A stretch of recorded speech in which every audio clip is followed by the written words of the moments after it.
Hello everyone, today's topic is advantages and disadvantages of asexual reproduction.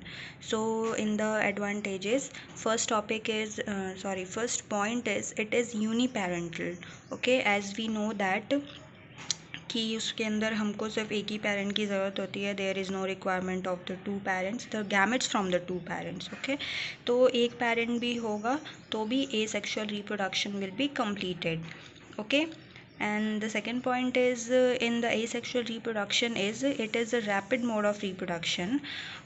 सारा जितना भी आपको, if you know the definition of the asexual reproduction, then from there you can understand all the 4 points of the advantages of the asexual reproduction. Okay, हमको पता है कि उसके अंदर सिर्फ एक ही पेरेंट की ज़रूरत होती है और there is no requirement of the gamete from the two parents, इसलिए ये रैपिड मोड ऑफ रिप्रोडक्शन भी होता है. एक ही पेरेंट है, एक ही गैमेट चाहिए and the reproduction will be completed.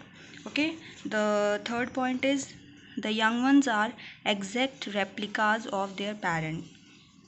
क्योंकि इसके अंदर सिर्फ एक ही पेरेंट का गैमेट इन्वॉल्व होता है, in this way the young ones are exact replicas of their parents. Okay, fourth point is asexual reproduction is simpler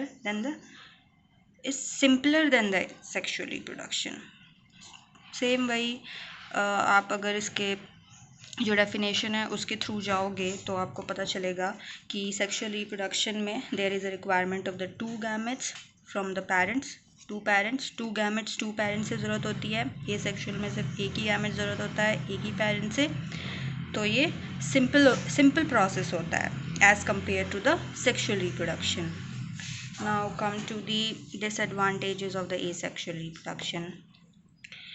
So the first point is, as there is a rapid multiplication, large number of young ones are formed which causes the overcrowding. इसमें क्या होता है ना कि asexual reproduction में जो multiplication होती है वो बहुत ही ज़्यादा फास्ट होती है. माइटोसिस होता है इसके अंदर, इसीलिए ये प्रोसेस बहुत ही ज़्यादा रैपिड एंड फास्ट होता है, जिसकी वजह से क्या होता है कि मतलब सेकेंड्स और मिनट्स के अंदर बहुत ही सारे आप एक बार में ये लोग जो एसेक्सुअल रिप्रोडक्शन के थ्रू ऑर्गेनिज्म जो होता है वो बहुत ज़्यादा अपनी प्रोजेनी प्रोड्यूस कर सकता है. ओके, इसकी वजह से क्या होता है कि ओवर क्राउडिंग हो जाती है. There is no crossing the second point is there is no crossing over, hence new linkage are not form. इसके अंदर कोई क्रॉसिंग ओवर नहीं होती है.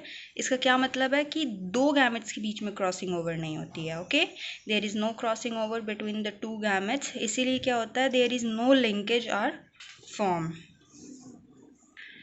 Third point is there is no mixing of genetic material, so no new combination or variation take place. As we know that there is no requirement of the two gametes, or it is a process which involves only one gamete from a single parent. Okay, जिसकी वजह से क्या होता है there is no mixing of the genetic material from the two parents, and this results into that there is no new combination or variations take place. Third point is it has no role in the evolution. आप सभी जानते होंगे कि evolution के लिए हमें variations की ज़रूरत होती है. ठीक है, प्रोजेनी में अगर वेरिएशंस ही नहीं होंगी देन इवोल्यूशन कहाँ से होगा. तो आप समझ गए होंगे. अब ये कौन सा पॉइंट है, 1 2 3 4 5. Fifth point is adaptability to changes in environment is low due to absence of new variation. Same वही है, जब वेरिएशंस ही नहीं होंगे तो एडेप्टेबिलिटी कहाँ से होगी, इवोल्यूशन कहाँ से होगा.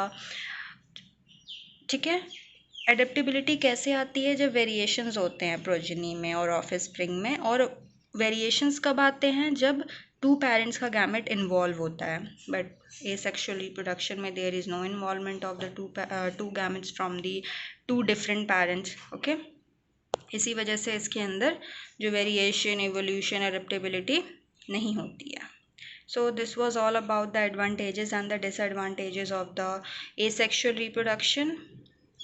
और आप इसको बार बार पढ़िए, देखिए आपको समझ में आ रहा है कि नहीं आ रहा है. ओके, और एग्ज़ाम के लिए प्रिपेयर करिए. So thank you.